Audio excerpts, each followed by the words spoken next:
বিরতির পর স্বাগত। আজ প্রদেশ বিজেপির পক্ষ থেকে কালো দিবস পালন করা হচ্ছে প্রত্যেকটি জায়গায়, বিশেষ করে বিভিন্ন জেলায় এই কালো দিবস পালন করা হচ্ছে। আজ সকাল থেকে মিছিল থেকে শুরু করে একাধিক কর্মসূচি হাতে নিয়েছে রাজ্য বিজেপি। বিশেষ করে বিজেপির সদর শহর জেলার উদ্যোগেও এই কালো দিবস পালন করা হয়েছে। উল্লেখ করা প্রয়োজন যে 25শে জুন 1975 সালে ঠিক আজকের দিনেই তৎকালীন প্রধানমন্ত্রী ইন্দিরা গান্ধী দেশে জরুরি অবস্থা জারি করেছিলেন। আর সেই দিনটিকে বিজেপির সদর শহর জেলার উদ্যোগে কালো দিবস হিসেবে পালন করা হয়। বটতলা বাজার এলাকায় উপস্থিত ছিলেন বিজেপির সদর শহর জেলার সভাপতি সহ অন্যান্য কার্যকর্তারা।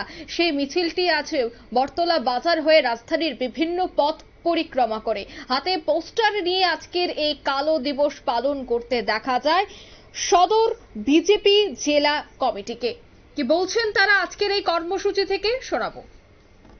জানেন যে 1975 সাল 25শে জুন ভারতবর্ষের ইতিহাসে একটা কালো দিন, যেই দিনে দেশের তৎকালীন সময়ের প্রধানমন্ত্রী ইন্দিরা গান্ধীর জন্য জরুরি অবস্থা জারি করা হয়েছিল।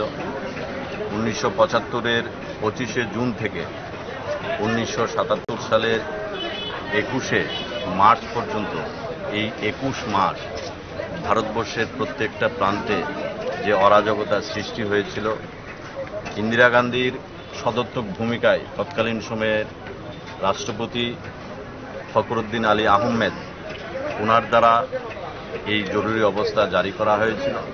এবং এই জরুরি অবস্থা জারি করার ফলে সারা দেশব্যাপী যেই ধরনের অরাজকতার সৃষ্টি হয়েছিল, আপনারা জানেন যে তৎকালীন সময়ে যখন ইন্দিরা গান্ধী 71 থেকে 72 যখন উনি দেশের প্রধানমন্ত্রী ছিলেন, তখন ওনার যিনি লোকসভা নির্বাচনের পদ খারিজ করার পরিস্থিতি হয়েছিল।